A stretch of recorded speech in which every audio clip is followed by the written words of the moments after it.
Hello friends, welcome back to my channel Vidhya Veedu.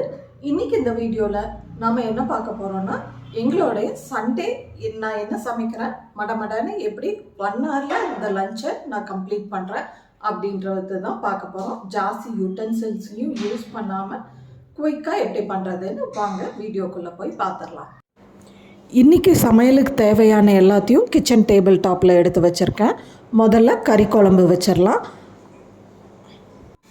கறி குழம்புக்கு தேவையான மசாலா முதல் ரெடி பண்ணிடலாம். இதுக்கு 3 பெரிய சைஸ் ஆப்பிள் தக்காளியை கட் பண்ணி போட்டிருக்கேன். அதோட அரை மூடி தேங்காய், ஒரு 2 காஞ்ச மிளகாய், இஞ்சி பூண்டு, இதோட 1.5 ஸ்பூன் சீரகம், 1.5 ஸ்பூன் சோம்பு, 1 டீஸ்பூன் அளவுக்கு மிளகு, இதையெல்லாம் சேர்த்திட்டு இதை மைய அரைச்சி எடுத்துகிட்டு வந்துடலாம்.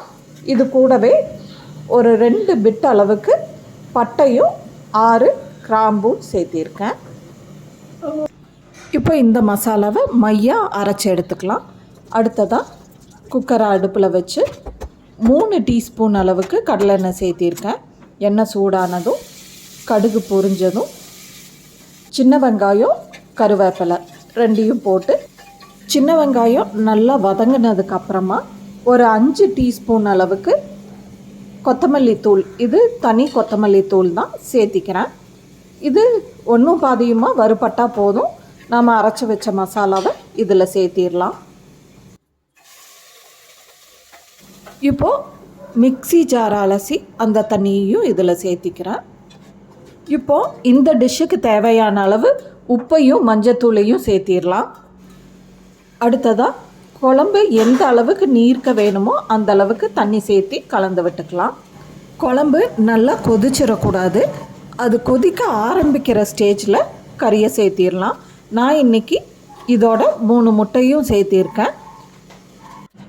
குழம்பு நல்லா கொதித்ததுக்கப்புறம் கறியை சேர்த்துனா கறி ஜவ்வா இல்லை ஹார்டாக ஆகிறதுக்கு நிறையா சான்சஸ் இருக்குது.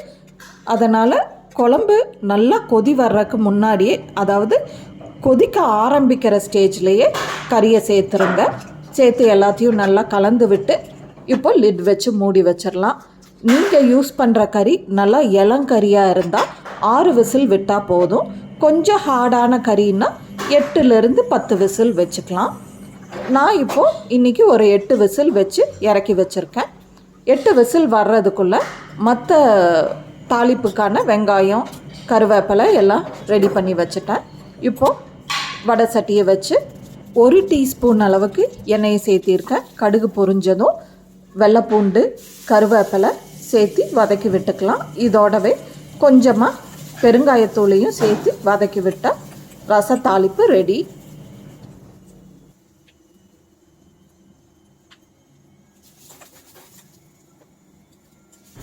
ஃபைனலாக ரசத்துக்கு பொடியாக நறுக்கின கொத்தமல்லி தலையை இதோட சேர்த்திக்கலாம். அவ்வளோதான். இப்போது மட்டன் குழம்பும் ரெடி ஆகிடுச்சு. அடுத்ததாக ரசமும் ரெடி ஆகிடுச்சு. இப்போ நான் அடுப்பை ஆஃப் பண்ணல. அடுத்தடுத்து இதே வடை சட்டியில் எல்லா ஐட்டத்தையும் தாளித்து எடுத்துடலாம்.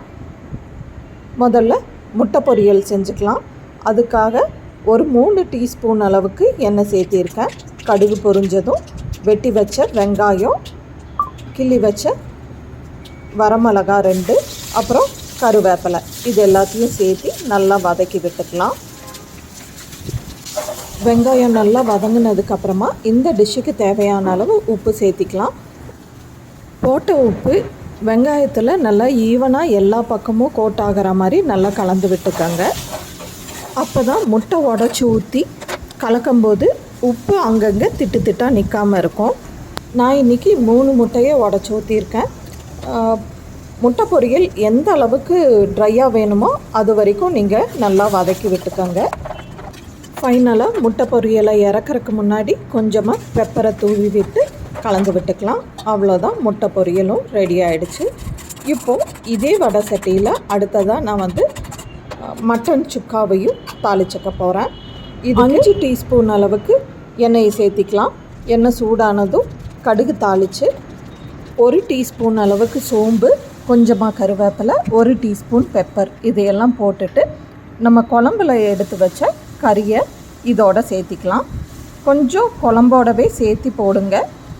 வெறும் கறியை மட்டும் எடுத்து எண்ணெயில் போட்டால் கறி கொஞ்சம் ஜவ்வாக போகிறக்கு வாய்ப்புகள் இருக்குது. அதனால் கொஞ்சம் குழம்பையும் சேர்த்தியே அதில் போடுங்க. இப்போ இது எல்லாத்தையும் நல்லா கலந்து விட்டு மேலே கொஞ்சமாக உப்பு சேர்த்திக்கிறேன் டேஸ்ட்டுக்கு. இதோடவே ஃபைனலாக ஒரு கரண்டி குழம்பையும் சேர்த்தி ஒரு லிட் வச்சு மூடி வச்சிடலாம். இது ஒரு 5 நிமிஷம் வேகட்டும். மட்டன் சுக்கா பக்காவாக வேகிறதுக்குள்ளே நாம் குழம்புல போட்ட முட்டையை எடுத்து தோல் நீக்கி எடுத்து திரும்ப அந்த குழம்புலையே போட்டுடலாம். குழம்புல ஊறின முட்டை நல்லா டேஸ்ட்டாக இருக்கும். இப்போது மட்டன் சுக்கா ரெடி ஆகிடுச்சான்னு பார்க்கலாம். இது ஆல்ரெடி குழம்புலையே வெந்த மட்டன்னால் நம்ம ரொம்ப நேரம் வேக வைக்க வேண்டிய அவசியம் இல்லை. நம்ம ஊற்றின குழம்பு மட்டும் ட்ரை ஆனால் போதும், மட்டன் சுக்கா ரெடி ஆகிடும். ஸோ ஊற்றின குழம்பெல்லாம் நல்லா ட்ரை ஆகிடுச்சு. அவ்வளோதான், சுக்கா ரெடி ஆகிடுச்சு. ஃபைனலாக குழம்புக்கும் மட்டன் சுக்காக்கும் கொஞ்சமாக கட் பண்ண கொத்தமல்லி தலையை சேர்த்து கலந்து விட்டுக்கலாம். குழம்பு வச்சு அதே குக்கரை லைட்டாக அலசி எடுத்து அதே குக்கரில் நான் ரைஸையும் வச்சுட்டேன். ரைஸ் ரெடி ஆகிடுச்சுன்னா நம்ம லன்ச் மெனு ரெடி. என்னெல்லாம் பண்ணியிருக்கேன்னு வாங்க பார்த்துடலாம். மட்டன் சுக்கா, அடுத்ததாக மட்டன் குழம்பு, அடுத்ததாக முட்டை வேக வச்சது, அடுத்ததாக முட்டை பொரியல், ரசம், ஃபைனலாக முட்டையை குழம்புல போட்டு ஊற வச்சிடலாம். ஃபைனலாக வீட்டில் உரையூற்றின கெட்டி தயிரும் சுட சுட சாதமும் ரெடி. வாங்க சாப்பிடலாம். இந்த சண்டே எங்கள் வீட்டு லன்ச் மெனு இதுதான். இந்த குழம்பு பூரி, சப்பாத்தி, இட்லி, தோசைக்கும் நல்லாவே சூட் ஆகும். காலையிலேயே குழம்பு வச்சுட்டேன்னா காலையில் தோசைக்கும் நைட்டுக்கு சப்பாத்திக்கும் இந்த குழம்பு நான் பண்ணிப்பேன். ஸோ இந்த ரெசிப்பியை நீங்களும் உங்கள் வீட்டில் ட்ரை பண்ணி பார்த்துட்டு இந்த ரெசிபீஸ் எல்லாம் எப்படி இருந்ததுன்னு எனக்கு கமெண்ட் செஷனில் கமெண்ட் பண்ணுங்கள். இந்த மெத்தடில் சமைக்கிறது உங்களுக்கும் டைம் சேவிங்காக இருக்கா அப்படின்றதையும் எனக்கு கமெண்ட் செஷனில் சொல்லுங்கள். By the way, do not forget to subscribe, like and share Vidhya Veedu. Bye.